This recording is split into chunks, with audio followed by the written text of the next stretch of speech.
AIBD, les comptes bloqués par la Sénélec, les travailleurs menacent de bloquer le trafic aérien mu mel ni fan yee ñu génn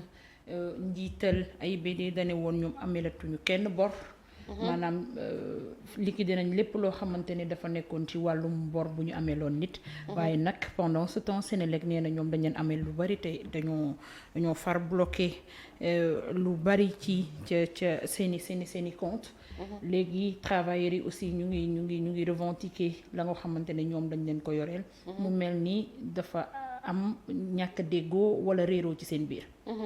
Alors c'est vraiment dommage que ñi nga xamante ne ñoom ñooy liggéeykat yi nekk ci AIBD nekk ci situation d'impasse bi. Oui. Et li ñu ci constaté mooy déjà hier on parlait de Air Sénégal. ci difficulté yi nga xamante ne compagnie boobu mu ngi koy jànkonteel et mu dommage parce que société sénégalaise la loo xam ne lu ñu war a dooleel war a kàttanal tout simplement pour que li nga xam ne moom mooy sunu système aérien bi ñu mën a am benn certaine dépendance.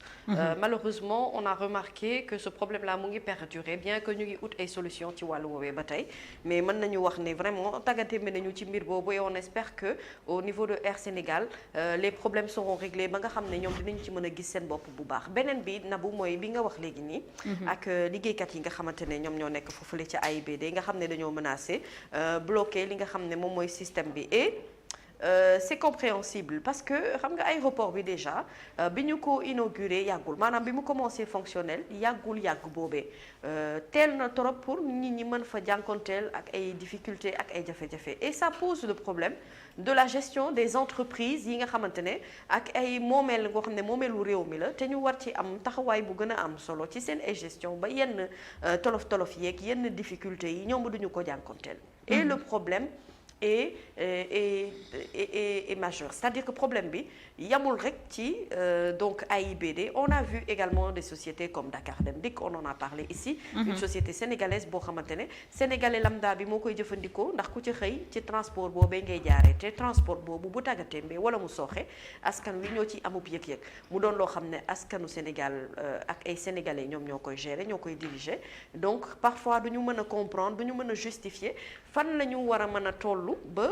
ñu war a yegg ci niveau boo xamante ne difficulté yi ak tolof-tolof yi dafay tegloo de telle sorte que nit ñi duñu mën a gis seen bopp compte bloqué par la Sénélec AIBD quel est le problème et fan la ñu c'est-à-dire fan la ñu lajjee Naboucor ba waa Sénélec mën a bloqué li nga xam ne moom mooy compte AIBD aéroport international Blaise Diagne bu toll noonu nga xam ne la fay wàcc ak la ñu fa investir ci wàllum xaalis ak la ñu fa def également ci wàllu infrastructure ci wàllu rénovation yeneen yu ni mel mu bokk ci aéroport yi nga xam ne ci aéroport yi ñu gën a ràññee la Afrique et bu weesoo Afrique sax buy wuyu ci ay standards internationaux donc doon na loo xamante ne nii lu ñuy ñaawlu la ci njëlbeen parce que société yu ni mel war nañ leen dooleel kattanal leen de telle sorte que du ñu mën a jànkonteel ay problèmes yoo xamante ne en fait boo koy justifier dafay xaw a du jur gàcce tuuti ngay wax ne AIBD par exemple am na ay difficultés ba travailleurs yi ak liggéeykat ya ñu nga cay am ay problèmes ca foofa ñene ba ñu ngi aussi seen baat ñi ñaa ngi lay dégg lu nit waroon a moytu la et je précise que loolu itam gestion état ci la bokk am na ci responsabilité bu mag a mag ci yenn société ak entreprise sénégalaise yi ci wàllu doxalin beeg gestion bi est-ce que contrôle bi moo des est-ce que accordé nañu ko tout le sérieux qu'il faut est-ce que vraiment fexe nañu de telle sorte que yooyu les entreprises mu doon ay entreprises fortes nga xam ne du ñu mën a gàllankoor ña nga xam ne ñoo fay liggéey te dina mën a jëriñ également réew mi aujourd'hui su fekkente ne dañoo bloqué lépp loo xamante ne moo nekk foofule ca AIBD mais Nabou bu boobaa aéroport bi dina am sérieux problème en termes de recettes en termes d'évolution en termes de ci li ñuy liggéey ak lu ñu war a am ci wàllum koom-koom ak leneen lu ni mel et bu dul loolu bien-être travailleur ba fa ne xam nga dafa am sama benn xarit ndeysaan bi may dajeek moom ndeysaan ci aéroport mu naan ma xam nga fii ñu bëri ndeysaan boo ne maa ngi liggéey AIBD rek sax la mais ñi ñi en réalité xamuñu la nga fay liggéey en vrai te la nga fay liggéey sax amul importance le fait que nga nekk fa rek ci société sénégalaise boo xam ne investir nañu fa lu bëri toxalee ko Dakar yóbbu ko ba Diamniadio ngir gën koo mën a décentraliser ke permettre ko mu gën a am ay espace te même ci tabaxin boobu juróon na ay coow lu ni bëri donc bu fekkente ne yegsi nañu ci aéroport boo xamante ne dafa war a fonctionnel de manière normale jaaduwul muy am ay difficultés liées à la Sénélec wala liées à tout autre problème donc il faut vite fait résoudre li nga xam ne moom mooy problème boobee ba AIBD ñu bañ faa déggati benn problème boo xam ne moo nekk ci wàllu woowee nga xam ne dafay sooxe seenub liggéey dafay sooxe seen avancement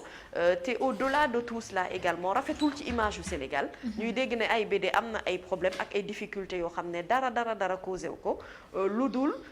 donc manque de gestion bu normal ak ay déficit yoo xamante ne mooy am ak ay bor ak i dette yoo xam ne vraiment dafay retardé li nga xam ne moom mooy système liggéey ba fa nekk. Et puis pourquoi dire que fay nga sa bor yëpp alors que entre temps yaa ngi yoreel Senelec bi nga xamante ne peut-être ci réew mi la nekk te pendant ce temps say travailleurs aussi ñu ngi ñaxtu est-ce que revenu yi AIBD war a am est-ce que am na ko saa Gossas ayca mën ngaa yegsi ak jàmm yegsi namoon nañu la te dal ak jàmm daal di ànd ak ñun ci waxtaan bi revue bi noppi na revue bi pare na alors xam nga Nabou question bi nga en fait yow gëju AIBD mais gisoo ni AIBD dafa xaw a mel ni lu wéet limite dafa mel ni source li mu war a def sax peut-être pour source de revenu mi gën a bëri ba mu mën a peut-être couvrir tous ses frais est-ce que gestion bi carrément est-ce que c'est bien fait parce que boo fa demee tu as l'impression que da nga nekk ci aéroport boo xamante ne doo sax comprendre tellement que dafa wéet quoi. Oui et non peut-être bien. Enfin man de sincèrement je suis même étonnée d'apprendre que AIBD am na ay difficultés soo bëggee dégg-dëgg. Pourquoi? Non parce que tout simplement quand tu es voyageur. booy dem ak booy dugg maanaam doo seetlu loolu xam nga nag gis nga quoi qu'on puisse dire. liggéey bi nga xamante ne liggéey nañu ko ca AIBD su fekkente ne am nga chance su nekk ci yeneen aéroport di nga xam ne vraiment travail de qualité def nañ ko fa. en termes de matériel, en termes de rénovation, comme je dis, et puis de manière tellement organisée, vraiment sincèrement au niveau de l'aéroport ñi fa nekk di liggéey moi je trouve que li ma gis bokk ñu ngi def seen liggéey nu mu waree et au niveau de l'aéroport également am na une certaine organisation ak contrôle bu sérieux boo xam ne ñu ngi ko fay def ci liggéey ba maanaam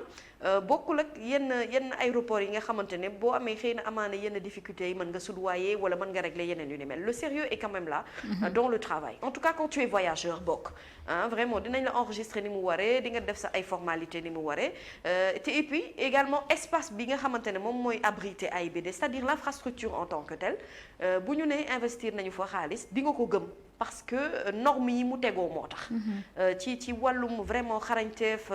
ci wàllum également qualité on a un aéroport boo xamante ne aéroport de qualité la quand même quoi qu'on puisse dire et c'est ça la vérité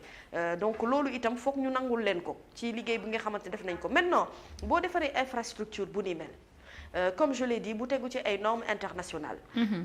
nga recruter fa ay nit ñuy liggéey aujourd'hui ce qu'il faudrait bu fekkee problème am na c'est au niveau de la gestion même de l'aéroport te gestion de l'aéroport boobu moo warut a sooxe pourquoi parce que liggéey rek la laaj contrôle rek la laaj appui de l'État la laaj et puis un suivi de manière quotidienne ci li nga xamante ne moom li fay yëngu xam nga tey jii li xew AIBD dafay dommage comme ni nga koy kaasee di nekk li xew compagnie Air Sénégal International pardon comme ni mu amee ay difficultés également ci Dakar Dem Dikk ñooñu ñëpp ce sont des sociétés sénégalaises yoo xam ne sénégalais yi ñoo ko moom donc est-ce que problème bi AIBD la wala problème bi c'est au niveau de la gestion des entreprises qu'on a nous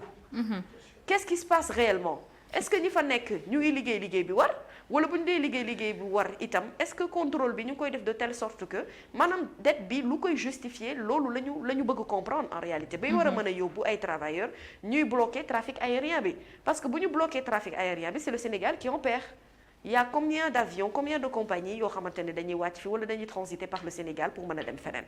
donc loolu rek nekkul loo xamante ne ni gestion bi dafa war a doon gestion bu woyof dafa war a doon une gestion sérieuse ñu xam ni lii alalu Sénégal la li ñu ci war a def ci rigueur li ñu ci war a def ci xarañteef li ñu ci war a def pour que loolu mu dox ci loolu la ñu war a liggéey saa su nekk et je ne pense pas que travailleurs si seen intérêt la ñoom ci seen jëmmi bopp maanaam au niveau de l'AIBD liggéey bi bañ a dox parce que li leen gënal mooy ñu préserver seen ay emploi bañ a am ay difficultés yoo xamante ne à la limite ay difficultés primaires laa ko tuddee et problème mu Sénélec waru mën a téye lu toll ni ay aéroport international Blaise Diagne. dafa war a fonctionner normalement ay problèmes yoo xamante ne problème de gestion problème de parc automobile warul mën a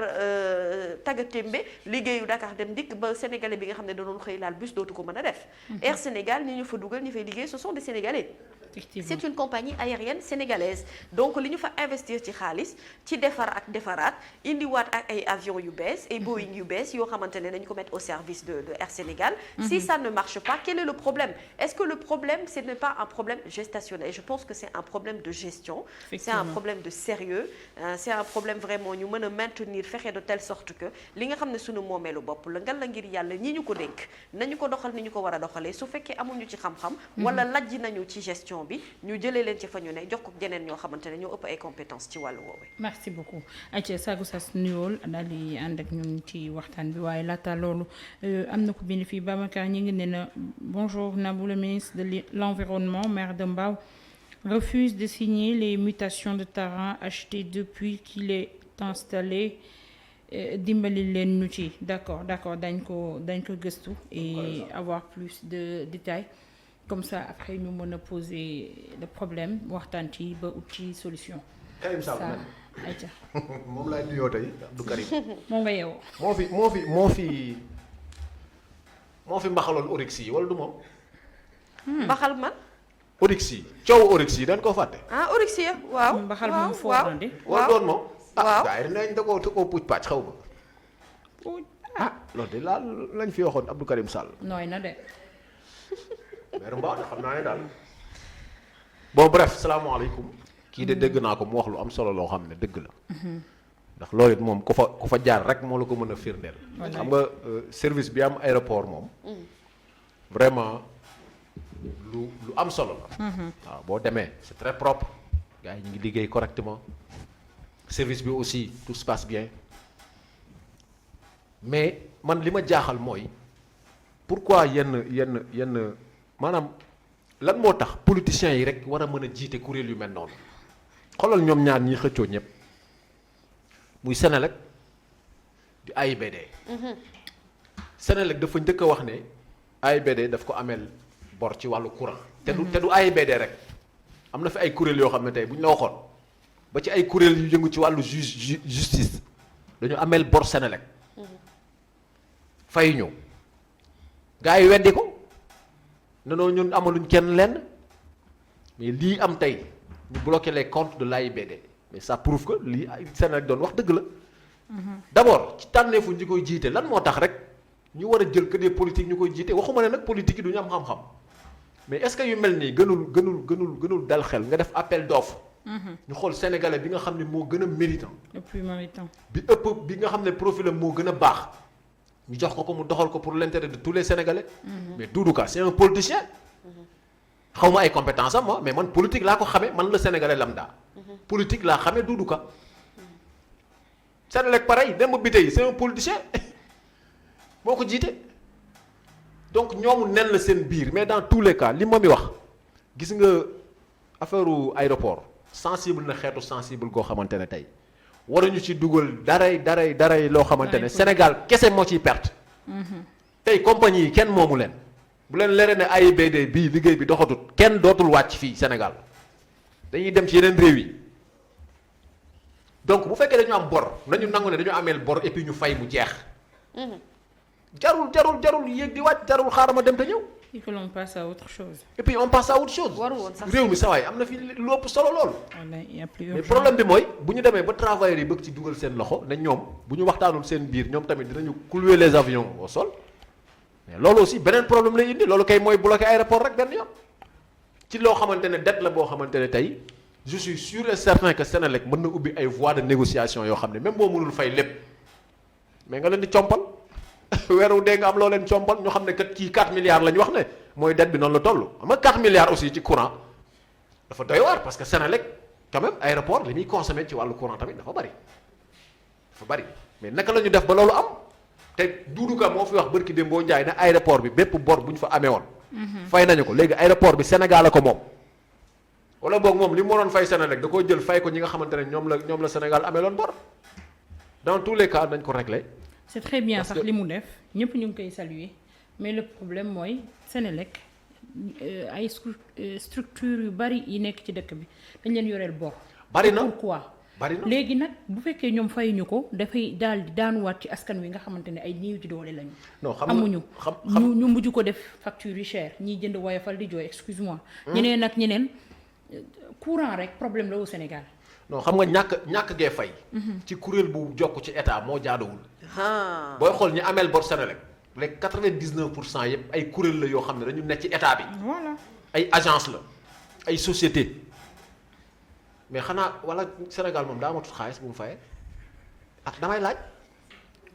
la ñii nga xam ne ñoo ne ci état bi c'est comme ñoom ñoo fayut te li mu wax dëgg la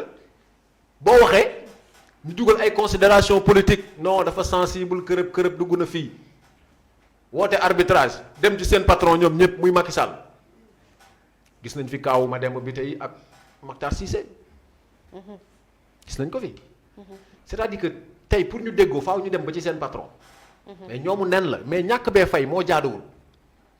fay gi bu ñuy jéggal nañ ko jéggal baadoolo yi ñi nga xam ne amuñ lu ñu fayee dëgg mais agence nationale société nationale warul am di ameel bor courant loolu jaaduwul te bari na fi gis nga Senelec tey bu publier woon la liste nga xool ñi fayul da ngay jàpp sa gémmiñ da nga naan noonu li mënta nekk c'est-à-dire que tu te poses des questions naan gars yi fan la ñu jaarale budget yi ñu leen di jox effectivement. est-ce que dañ koy lekk c'est une question que je pose mais mënuñ la nattal budget annuel yow nga war a évaluer lépp luy charge te xam ne courant moom boo ko ñàkkee doo liggéey ba pare nga war a fayoo donc xaalis bi ñu la nattaloon anamu donc c'est un gros problème boo xamante ne tey jot na ñu régler ko surtout nag ba mu concerné ay entreprises yoo xam ne tey aéroport bu amul ci réew lu bari dina sooxe te li ci gën a doy waar mooy sénégalais yu bari tey boo xefee daañu ñàkk seen liggéey dem chômage ci loo xamante ne c'est entre ñoom la les politiques man pour man c'est entre politique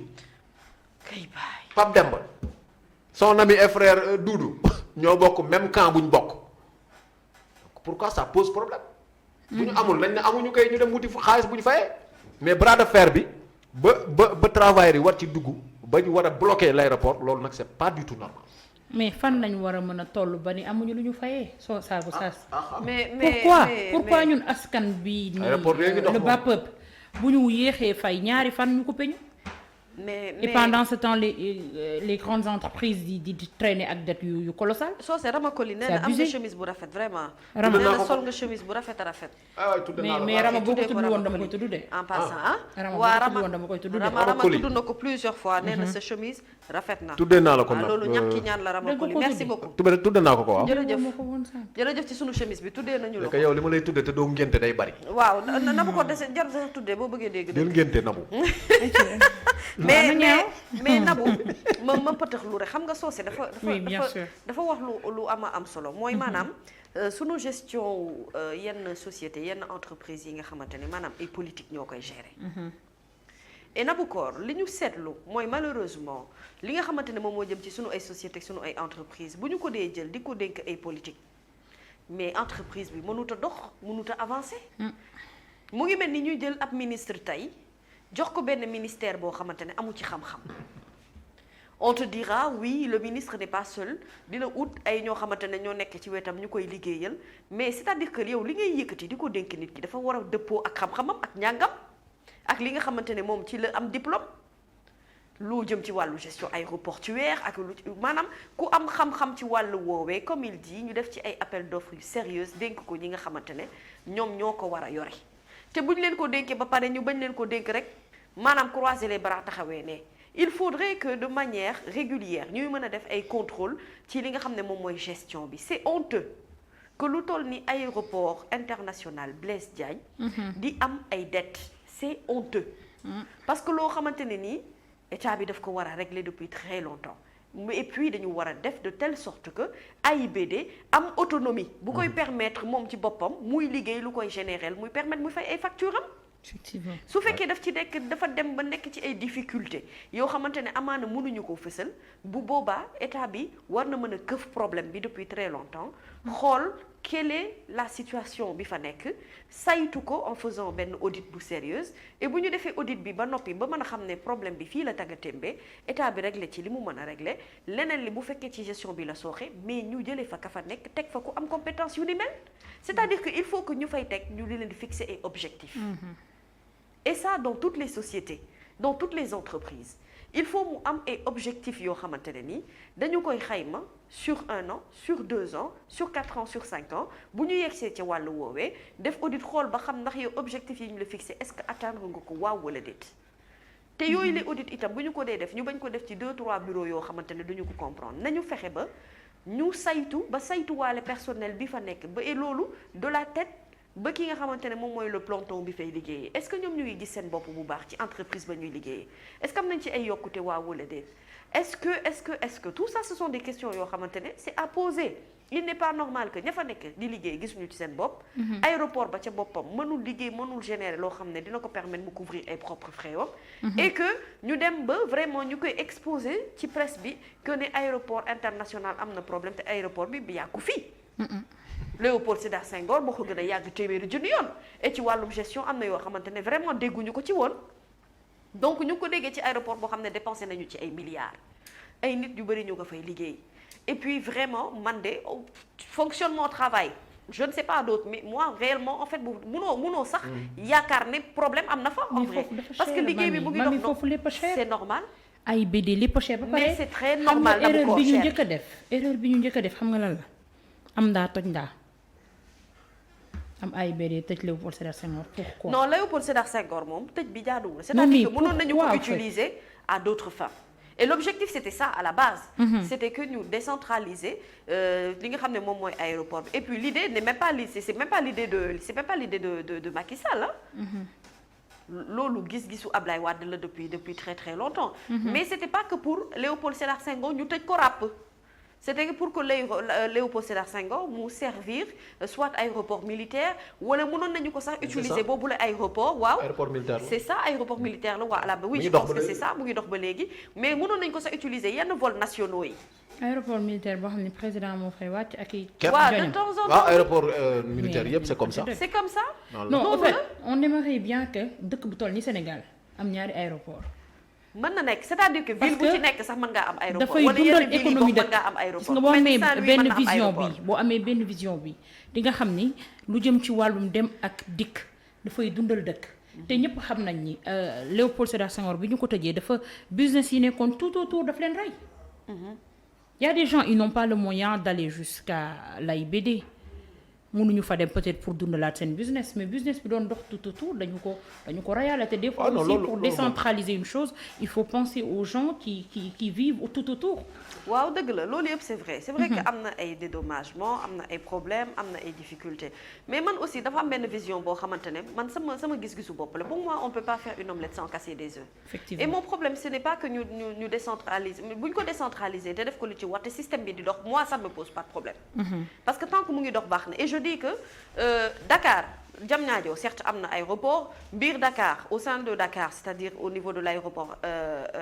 Léopold Sédar Senghor au-delà mu nekk aéroport militaire xëy na peut-être mënoon nañ def yenn vols nationaux yi mu di fa wàcc pour simplifier certaines choses yenn ville bu mel ni par exemple Saint-Louis mën nañ fa tabax aéroport bu mel ni AIBD mën nañu seet bu mel ni Ziguinchor port la mën nañu fa tabax beneen aéroport boo xamante ne dafay permettre mu décentraliser créer ay emploi aéroport bañ fa def barki Demba Ndiaye dafa inondé am na waaye daa inondé waaw loolu laa wax am na mais xam nga dama la ko bëggoon fàttali rek loolu mooy gâchis loolu mooy téye dara ci sa loxo mooy ñuy investir ci loo xamante ne après amul suivi Sénégal problème mu suivi la am ak problème mu gestion et c'est ça la vérité je suis carrément d'accord avec toi Sénégal comme guerre suivi problème mu gestion moo am ci réew mi parce que dañuy seet loo xamante ne ni maanaam dañu koy tabax def ci investir ci ay millions te après quelques années mu am ay déficit am ay problèmes de gestion am ay panne fii am ay c'est-à-dire que sérieux bi ci war ci entretenir sunu moomeelu bopp loolu moo nekk problème fii et vraiment li ma fi seetlu ci ay entreprises sénégalaises yoo xamante ne bu ñu góorgóorlu wu tuuti mais dañuy dem banqueroute directement daf fi bëri ci loo xamante ne maanaam sénégalais bi moom moo ko yittewoo donc vraiment nañu dimbali ñi nga xam ne ñoom ñooy liggéeykat yi fa nekk ci AIBD ba trafic aérien moom blocage moom bu mu ci am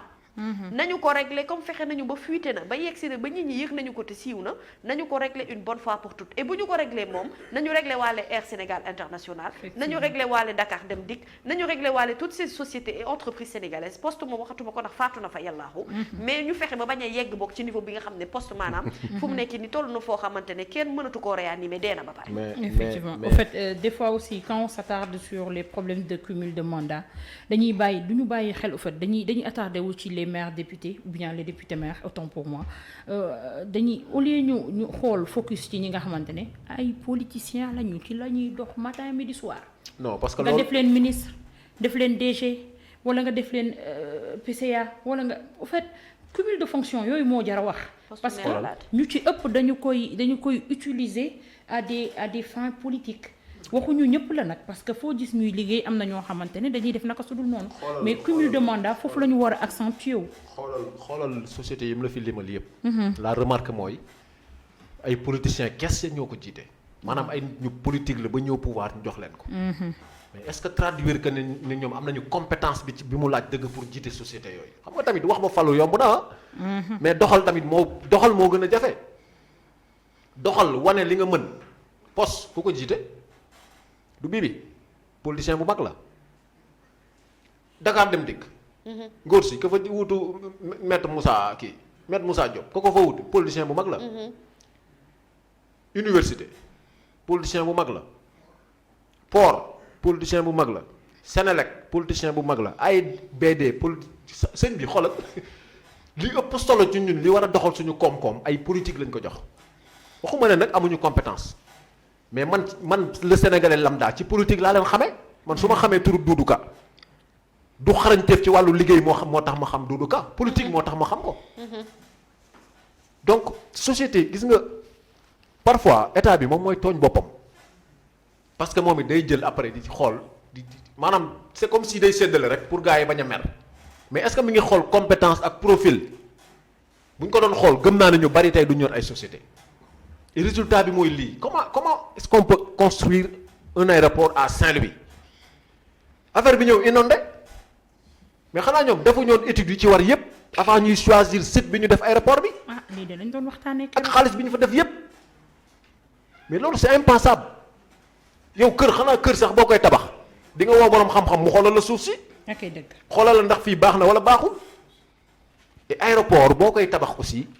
aéroport moom war na mën a lu ne mën na koo dal ba mu des inondation. dëgg inondation mais c'est catastrophique. mais aéroport yaa ngi wax aéroport Léopold Sédar Senghor mi ngi dox ba léegi mais. c'est vrai que économie bi doon tourner autour de l'aéroport amatu fa. dañ ko rey mais ñooñu dañu délocaliser wu ñoom ña nga fee dem nañ. fii yaa que les chefs d'État ñoo fiy wàcc ak les vols militaires ñooy wàcc fii. mais bul fàtte ne Cap Skirring est-ce que xam nga ne am na ay vols yoo xamante ne Paris la ñuy déparé. Cap Skirring la ñuy wàcc direct. c'est vrai. am na aéroport foofu. duñ jaar Ndakaaru duñ jaar AIBD. waaw point de transit la si. Paris Cap Skirring direct laa wax fa la ñuy wàcc. donc yooyu dañ ci war a bàyyi xel. mais dans tous les cas man li ma mënul d'accord mooy weddi loo xam ne dafa am. parce que bi Sénégal njëkkee wax waa AIBD dañoo weddi ni amuleen kenn lenn mais loolu on a compris après que communication la rek. lu ñuy wax ci kaw la rek mais en vérité ci suuf xam nañ ne li ñu leen di tuumal ñoom ñoo ko def. et la preuve bu ñu demee ba ñuy bloquer seen ay comptes quand même war nañ mën a gindi askan bi régler problème bi de façon définitive. et que état bi aussi bu mu ñuy tooñati suñu ay société nationale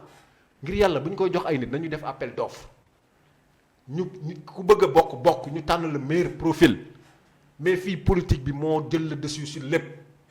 tu penses politique tu manges politique tu dors politique koy tànn politique ngay jiital loolu moo tax affaire yi du dox ni mu war a doxee. tout est politisé du dox ni mu war a doxee. da ngaa bëggoon ñambaas. waaw parce que xam nga soose parfois buy wax daf may roof tàngoor bu ma roofee tàngoor rek day am foo xam ne dama fay bëgg a dugg ndax léeg-léeg day cax bu caxee rek day baax ci man. xam nga nabu ak soose li ma bëggoon a wax ci problème mu électricité fii ci Sénégal. Sénélec nekk benn société rek boo xam ne mooy buum mi mooy jox mooy tëj mooy bloqué. waaw mais ñun lan moo tax mënuñoo ut expertise pour seet yeneen moyens yoo xamante ne dinañu permettre ñu mën a am ñun électricité. énergie éolienne énergie solaire mais loolu yëpp lu tax mënuñu ci def ay xayma yoo xamante ne dina permettre ñenn ñi mën a dépendre uniquement de ça ba ñu bañ a jël sunu lépp wéer ko ci Senelec donc képp kese mais énergie solaire am na fu ñu prouver ne ça marche peut-être aujourd'hui fu mel ni ay AIBD ak yeneen yu ni mel doole bi ñu am soxla bi ñuy soxla ci wàllum courant ak yooyu on peut dire que xëy na peut-être Senelec moom moo leen ko mën a produire mais il faudrait que en fait ñun qu'on aille au-delà de la recherche ñu am volonté boobu bokk de vouloir s'aligner un peu ci yeneen dëkk yi nga xamante ne vraiment trouver nañu yeneen énergie yoo xamante ne moo leen di permettre ñu mën a génn un peu ci guute gi parce que nekk benn société cim réew nekk fa ndey ji réew yow yaay buum mi yaay def loola saf yaay couper courant yaay joxe c'est-à-dire que yow yaa yor sa ay entreprise et tout ça xam nga parfois dañu naan concurrence baaxul soosé mais concurrence bu loyal baax na ci lépp parce que day tax yow nga xam sa toogaay ni ngay taxawee bu baax li muy kii ji am na solo torop lii comme siisu gajaga pourtant ñu bëri man lañ teg ni sama mais lii est-ce que du siisu gajaga la waaw dañoo foog ni man sama chaise gajaga mooy def yii attanatuma gajaga li mais sama soosé chaise mu may attan ba tey tubarkàlla waaye dimbali leen ñu ngeen sansel ko siis bi ci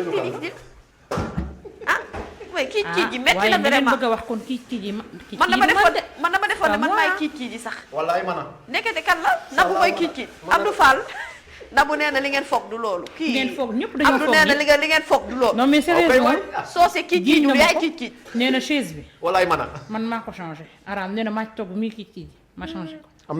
am na ci édition spéciale bi ndaw suma fi ma sonn woo en direct ne ma yow nag del toog benn place mais ndaw soos wax na dëgg de man mënumaa toog benn place foo ma fekk maa ngi muuti mel ne ñebbe aja yaa ngi woon fu baax donc énergie yooyu nañ ñu dimbali ngir yàlla xam-xam baa ngi fii soo see expertise baa ngi fii mais nañu am au moins volonté wu dem ci recherche yooyee de solutions alternatives yoo xamante ne dina permettre même bu dul Senelec bi nit ñi dinañu mën a approvisionner wu en énergie soit éolienne wala solaire loo xam ne mën nañu ko jëfandikoo parce que